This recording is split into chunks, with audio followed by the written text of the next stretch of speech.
Muy buenas noches, peruanos en Barcelona. ¿Cómo están hoy jueves? Espero que estén bien.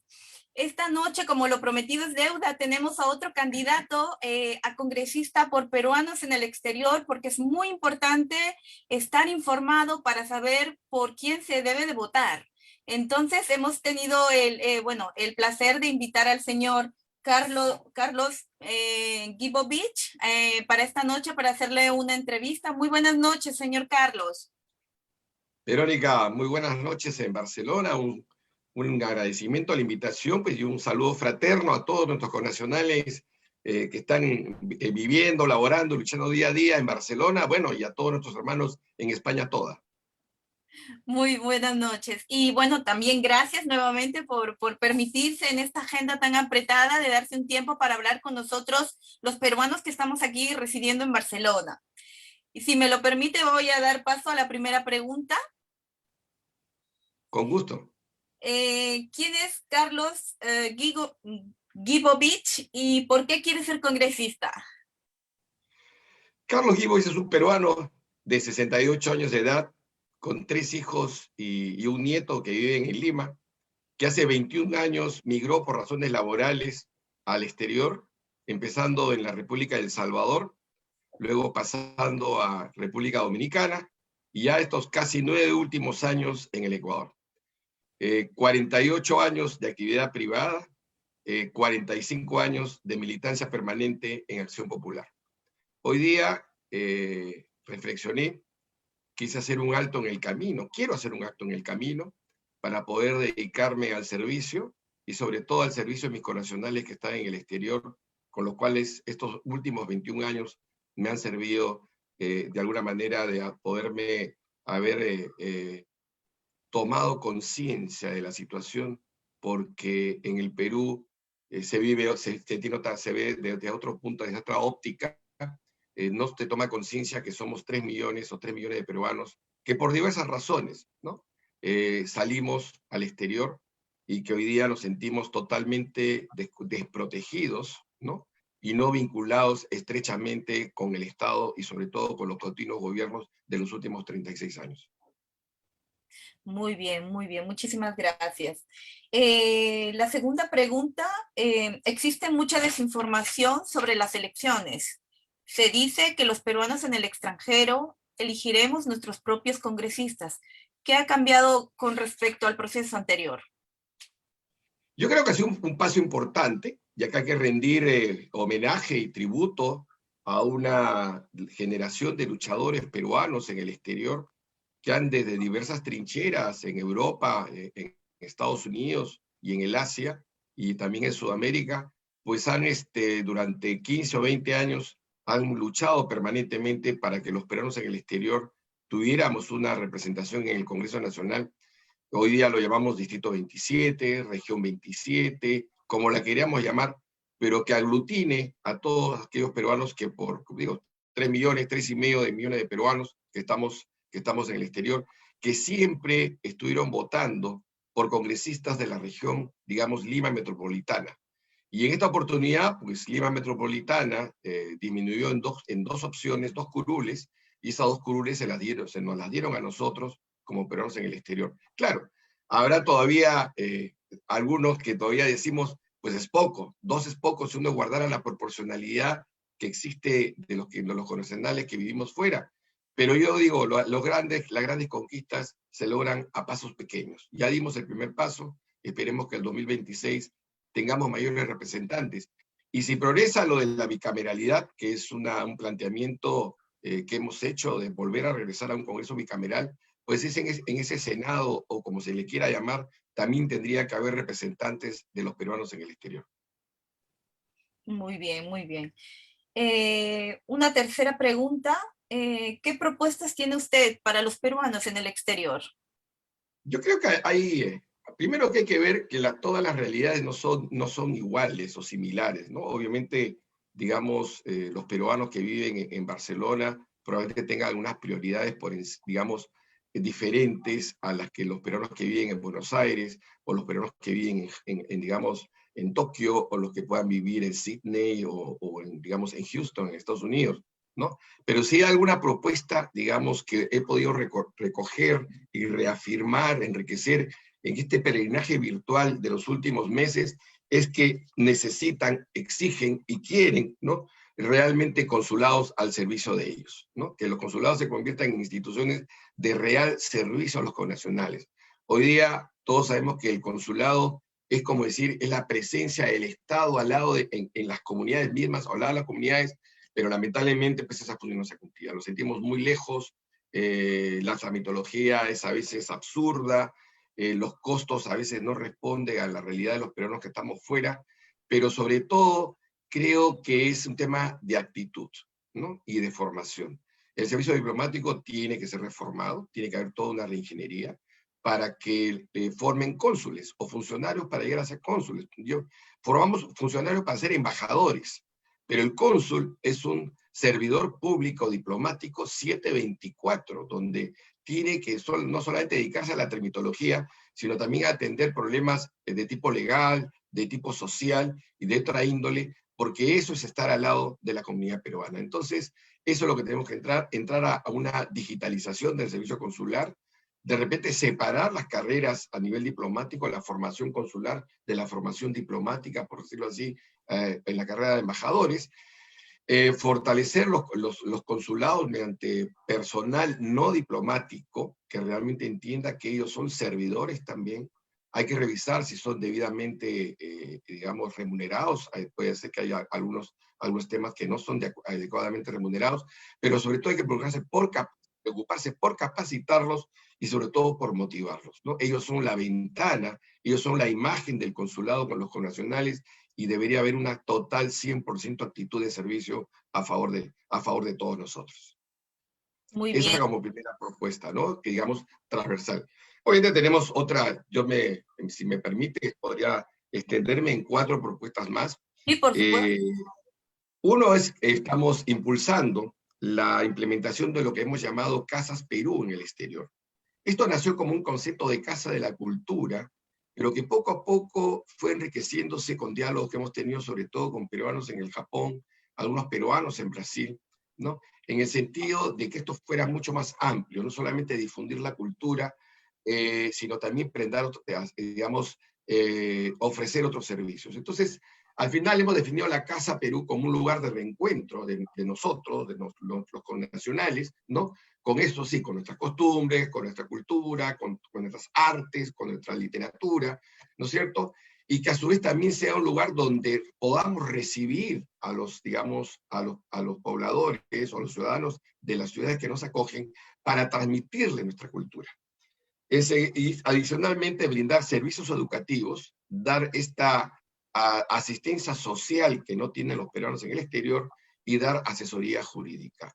Si esto lo lleváramos, obviamente con las adaptaciones que habría que hacer, es un poco tomar el ejemplo del Centro Cultural Peruano-Japonés que hay en Lima, que todos sabemos que nació en la década de los 60, esto está en la residencia de San Felipe, en el Distrito Jesús María en Lima, que nace como digamos, una donación del gobierno del presidente Belaúnde en su primer gobierno, como una forma de resarcir simbólicamente los atropellos que había recibido la comunidad japonesa en la Segunda Guerra Mundial, específicamente en el año 1940, y ahí se empieza a construir este centro cultural que es inaugurado, si no me equivoco, el año 67, 1967, con la presencia de los príncipes herederos de Japón en ese momento. Entonces, es un poco, y hoy día vemos que es un centro cultural que inclusive tiene una clínica de primer nivel que se llama Centenario. Entonces, esto, ¿por qué no trasladarlo, por decir en Barcelona, tener una Casa Perú, donde los peruanos podamos difundir, pero principalmente difundir el arte, la música y la cultura de los peruanos que viven en Barcelona? Será importante llevar peruanos de Lima, algún cantante, por decir, digamos, conjunto folclórico, pero yo creo que primordialmente sería para difundir, para que nuestros artistas peruanos tengan una plataforma. Tenemos el ejemplo, por ejemplo, del Club Libertad, que tiene varias sucursales en el mundo.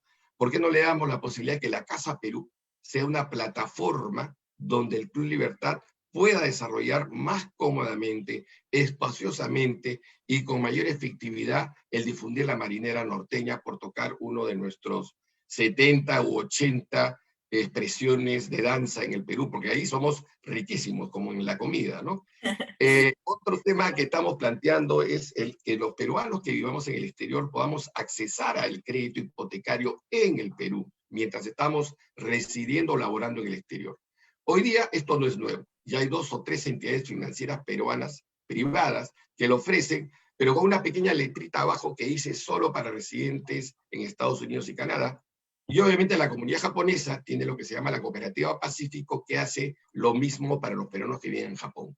Pero los peruanos que residimos en otros 100 y pico países alrededor del mundo, pues no tenemos esta posibilidad.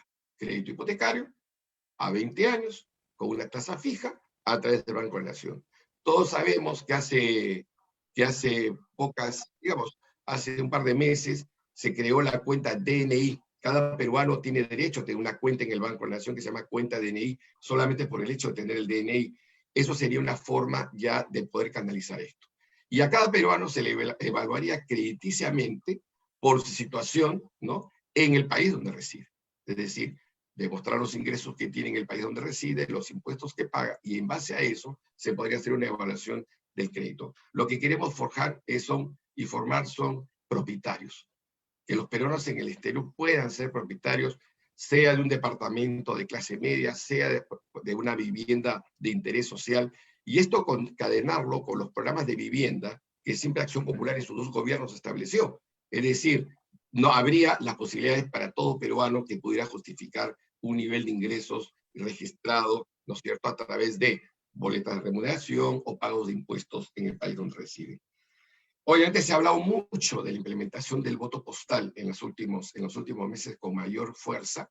Inclusive está dada la ley para el tema del voto postal, pero lamentablemente la autoridad electoral no lo reglamentó, y es por eso que para estas elecciones no se pudo llevar a cabo.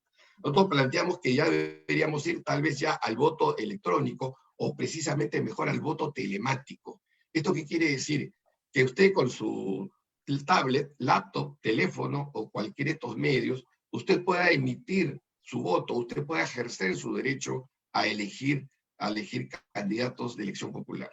Así que eso es obviamente con todas las seguridades del caso, con todas las auditorías posibles, porque si hoy día uno puede manejar su cuenta corriente, su cuenta de ahorros en el banco, y desde el teléfono lo puede hacer con las seguridades del caso, ¿por qué no también poder emitir su voto desde la casa, desde el auto, desde el trabajo? Porque hay gente nuestra, y creo que es un gran sector importante, que los días domingos, que son las elecciones, trabaja, porque si no trabaja, no come, ¿no? Entonces, esto podría posibilitar de alguna manera aumentar la participación de los peruanos que votan en el exterior. Y obviamente el tema que hablé al inicio, ¿no?, el incremento de los congresistas que nos representen en el Congreso. Hoy son 2, nosotros pensamos que deberíamos llegar a tal vez 4 o 5, porque acá hay una cifra importante, Verónica, el hecho de que somos 3 millones y medio, pero nadie sabe cuántos somos. No sabemos si somos 2.800.000, 3.100.000, porque el Estado no le ha interesado. Hasta ahora no le interesa cuántos somos. Solo les interesa saber que vamos a votar 997.000 que están en los padrones, pero no ha hecho los esfuerzos para decir, ¿son todos o somos más? Pero si fuéramos 3 millones, como que nos está faltando otro millón, porque si de 32 millones de peruanos votamos 25, si afuera somos 3, deberíamos votar por lo menos 2. Debe haber 1 millón ahí que no sabemos por dónde anda, que puede estar viviendo en el exterior, pero que no hizo el cambio de DNI a la dirección en el exterior, peruanos que están en situación irregular, peruanos que están en una situación de abandono extremo, ¿no? Y es ahí donde tiene que cambiar radicalmente la posición del Estado, ¿no?, y el instrumento ejecutivo que se llama el gobierno, ¿no? Entonces, pensamos que a partir del 28 de julio vamos a poder implementar esto de la mano, obviamente, del Ejecutivo. Muchos no son iniciativas de ley ni proyectos de ley, pero me han dicho, pero esta de acá no es función del congresista, porque el congresista debe legislar, fiscalizar. Sí, pero el congresista también es un canal de comunicación, y en el caso de los peruanos en el exterior, somos canales comunicantes. Y nosotros, los nuevos y futuros congresistas en representación de los peruanos del exterior, vamos a ser miembros natos, por hecho y por derecho, de la Comisión de Relaciones Exteriores del Congreso de la República. El primer día, mesa de diálogo, mesa de trabajo con la Cancillería. Vamos a poner sobre la mesa toda la problemática que de alguna manera atraviesa, sufre las expectativas de nuestros hermanos que viven en el exterior. Muy bien.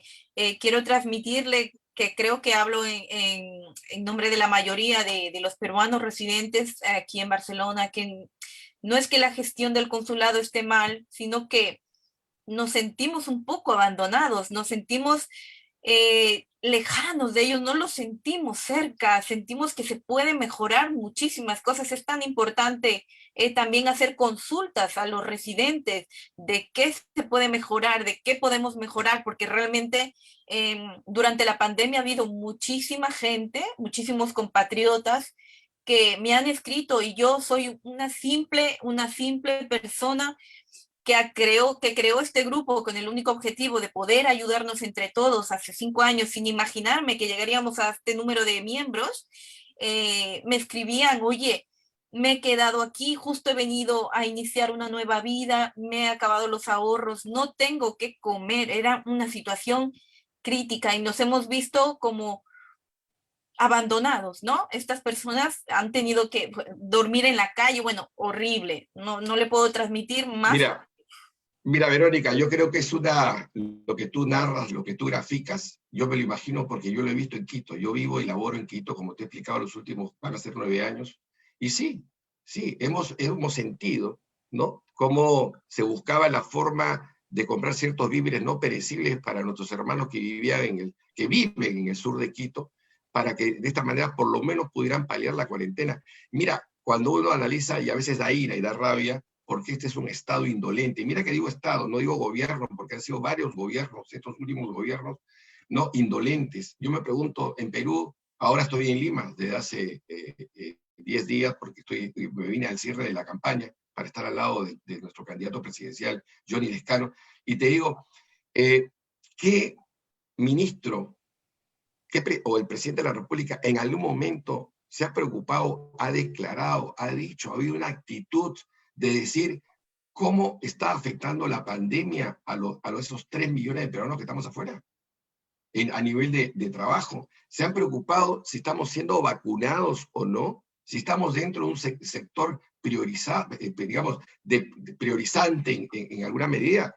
¿Qué va a pasar con sí, empiezan, digamos, de la gente mayor a la gente menor, y nuestros peruanos de 30 años, de 40 años, ¿cuándo los van a vacunar? Es decir, ¿se van a morir? Es decir, es un Estado indolente. Entonces, yo creo que el hecho de que a partir del 28 de julio tengamos 2 representantes de los peruanos en el exterior, yo creo que vamos a tener muchos puntos más en la agenda y muchos más puntos que vamos digamos, a impulsar y sobre todo a poner en esa agenda del Ejecutivo con carácter de prioritario. Va a ser una voz que va a estar firme, como digo yo, desde el primer momento, hacerse una mesa de diálogo. Bueno, señores, ustedes son el Ejecutivo, nosotros somos el Congreso, pero nosotros representamos a los peruanos del exterior y venimos del voto popular. Y el voto popular tiene mucho más peso que lo que pueda, de alguna manera, el presidente de la República, digamos, nombrar a un ministro. Y tendrán los ministros que salir y atender. ¿Cómo es posible, lo que dices tú, que nuestros hermanos tengan que dormir en la calle? Mira, anoche conversaba con un grupo de peruanos en Buenos Aires y me decía, acá hay peruanos que han dormido en los parques, porque los han botado de sus apartamentos porque no podían pagar los alquileres, porque se habían quedado sin trabajo. Ha habido hermanos que hemos tenido que hacer ollas comunes para poderlas de comer, sobre todo mucho tema en este sentido en las villas miserias, en que rodean lo que nosotros le llamamos pueblos jóvenes, que realmente siempre es un maquillaje que nos acostumbran los gobernantes. Yo me acuerdo que en los 80 lo llamábamos barriadas, después vino, en los 60 lo llamábamos barriadas, después vino un gobierno militar, la dictadura de Velasco y de Morales Bermúdez, y les cambió pueblos jóvenes. Ahora le llaman asentamientos humanos. Al final, Verónica, es lo mismo. Sí. ¿Cómo puede haber un Estado indolente? Y te llevo al interior al Perú mismo, ¿no? Que dice, señores, para que el virus no lo cojan, no se contagien, lávense las manos 3 y 4 veces al día, constantemente. Ese poblador, ese joven, ese niño voltea y dice, mamá, ¿tenemos agua? No, hijito, espérate que venga el camión a dejarnos el agua en el cilindro en la puerta de la casa, un agua que cuesta más que los barrios residenciales en Lima. Hay que ponerse mascarilla. Mamá, ¿tenemos plata para la mascarilla? No, hijito, no hay plata para la mascarilla. Mamá, ¿tenemos que usar alcohol y gel? No hay plata. ¿Por qué el Estado no implementó de inmediato un sistema de llevar el agua en cisternas, gratis, ¿no? Sin embargo, optaron por darle 40.000 millones de soles, ¿no?, a las grandes empresas que no la necesitaban porque ellos tenían capacidad de endeudamiento, podían endeudarse con la banca privada, podían endeudarse en el exterior y más bien haber ayudado a los sectores populares, los sectores más vulnerables. Y si eso pasó en el Perú, imagínate, ni tiempo para empezar han tenido o no han querido ni siquiera pensar en nuestros hermanos que viven en el exterior. Y esto no es un tema de derecha, izquierda, no, tú eres socialista, no, tú eres medio ultraliberal.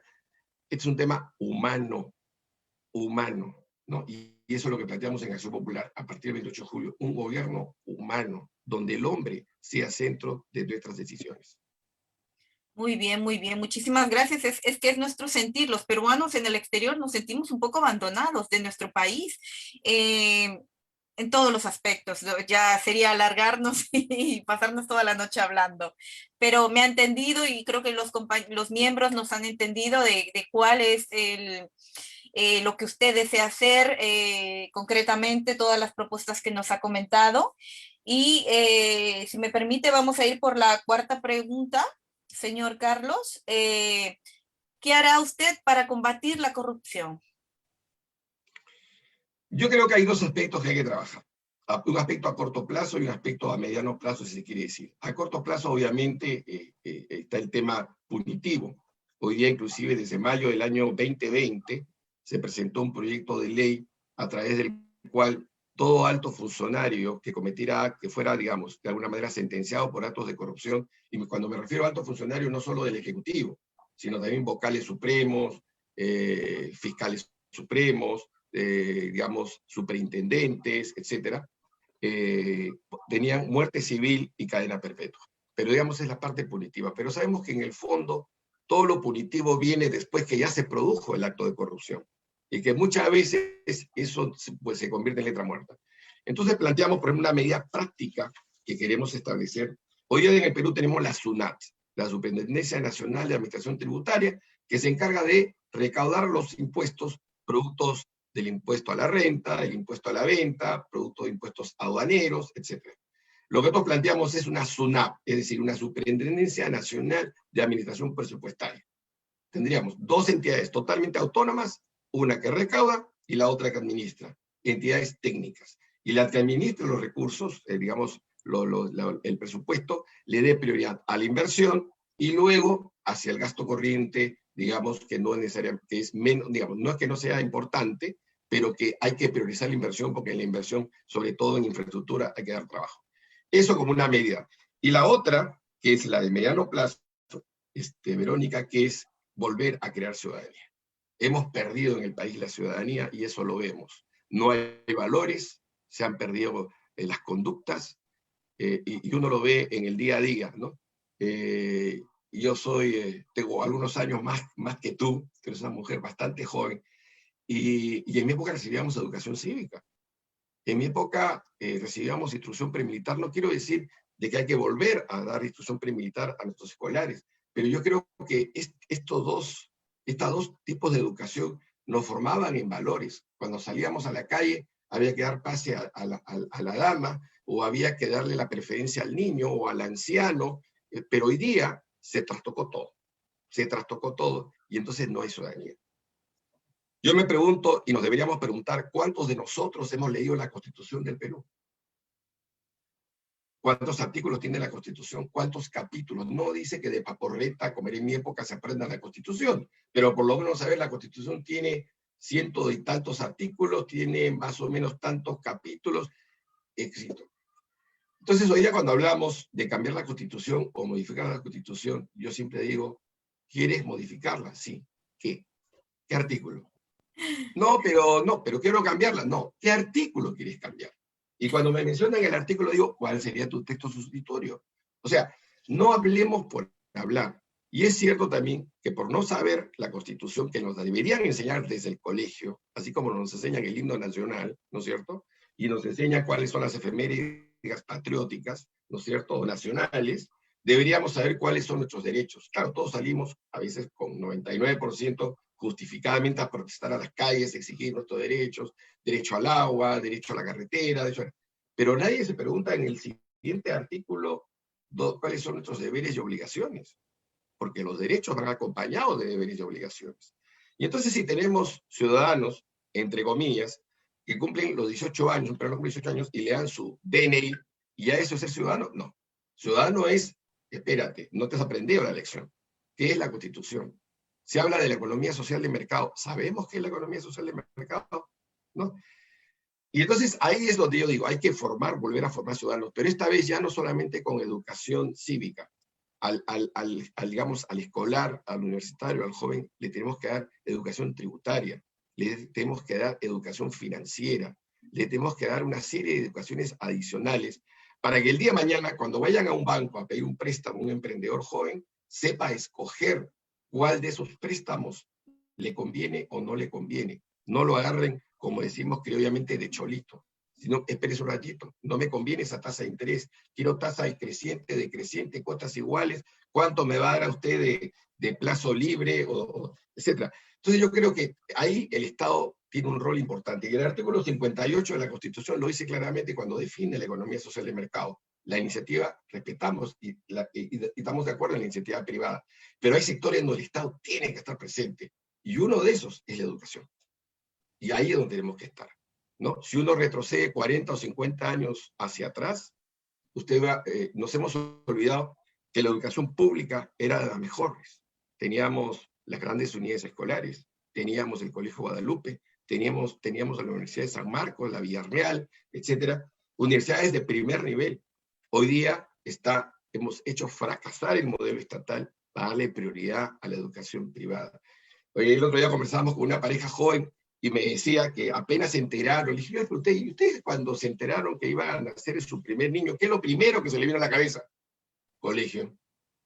O sea, lo primero después del abrazo, del beso, ¡ay, qué felices, vamos a tener nuestro primer niño o niña! Y mente te viene. Y ahora a empezar a ahorrar por el colegio. ¿Por qué? Si la educación debe ser prioritariamente y una obligación del Estado darla. Ahora, si tú no quieres que tu niño o niña vaya a un colegio del Estado, baja para que vaya a un privado. Pero educación estatal debe ser primera. E igual en el tema de la salud, igual. Cuando yo empecé a trabajar hace 48 años, ni por acá se pasaba en exigir un seguro privado de salud, porque mal que bien, el Ministerio de Salud o la Seguridad Social funcionaban bien. En esa época estaban divididas el Seguro Social del Empleado del Seguro Social Obrero, pero era de primera. Bueno, digamos, no de primera, pero era una buena atención de salud. Hoy día, los gobiernos sucesivos han hecho fracasar el sistema privado, digamos, estatal de salud, para dar prioridad hoy día a las clínicas. Está bien, respetamos que haya inversión privada en la educación y en la salud, por decir dos sectores, pero el Estado tiene que cumplir su rol de dar salud y educación de calidad, de primera calidad a los ciudadanos. Entonces ahí tenemos que cambiar una serie de aspectos, y como vuelvo a repetir, esto no es socialismo, esto no es comunismo, esto no es nada de eso, aquí lo que estamos hablando es de humanismo. Muy bien, nos ha quedado muy, muy, muy claro. Esperamos y deseamos que si sale usted congresista, no se olvide de nosotros, luche también por nosotros. Y ya voy a pasar a la siguiente y última pregunta, si me lo permite, señor Gibovich. ¿Cuál sería el mensaje final para los compatriotas en el exterior? Bueno, primero, muchísimas gracias y agradecer que se hayan, digamos, por algunos minutos me hayan dado tiempo para que mi mensaje llegue, que no es el mensaje en sí de Carlos Gibovich, es el mensaje de un partido político con 65 años de existencia, un partido político que 2 veces llegó a la presidencia de la República Fernando Belaúnde Terry, un partido que lo dicen que es tradicional. Yo digo que no somos un partido tradicional porque hace 36 años, ojo, 36 años que no gobernamos. Es un partido, sí, con historia, es un partido con doctrina y es un partido con martirologio. Como decía el presidente Paniagua, y voy a hacer eco de sus palabras, lo que estamos buscando, él decía una constitución de consenso para el consenso.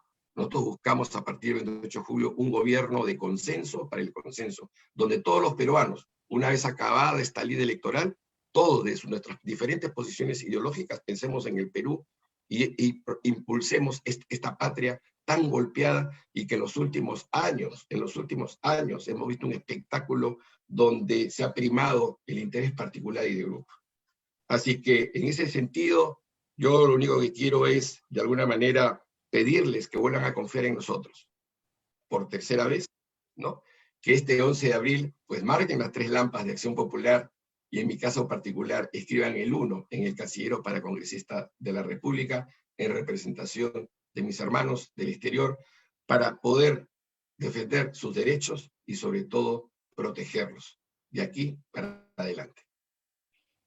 Muchísimas gracias. Y por favor, repítanos cuál es lo que tenemos que marcar. Las 3 lámparas y escribir el número 1 en el casillero para congresista de la República. Muy bien, muchísimas gracias por este tiempo, por la amabilidad con la que nos ha concedido esta pequeña entrevista para los compatriotas aquí en Barcelona. Le deseamos mucha suerte y si sale elegido, ya lo sabe, no se vaya a olvidar de nosotros. Por el amor de Dios, ya cuento con tu voto, así que seguro que voy a ser congresista. Bueno, claro que sí. Bueno, que el voto es Muy secreto, amable. Muchas gracias y mucha suerte. No se olviden, compañeros, este domingo a votar. Aquí en Barcelona le cuento brevemente que hay un confinamiento comarcal. No podemos, algunos, depende de la comarca, en el pueblo en el que estemos, no podemos desplazarnos. En mi caso, no podría ir a Barcelona a votar, pero gracias a Dios, el consulado nos ha ofrecido un permiso para poder mostrarlo cuando uno vaya a desplazarse. Entonces animo a los compatriotas a ir a votar. Hemos tenido muchas entrevistas, que elijan el que ustedes quieran, que son libres, el voto es libre, pero sobre todo ir a votar bien protegidos. Muy buenas noches y muchas gracias. Gracias a ti, Verónica. Un abrazo desde Barcelona.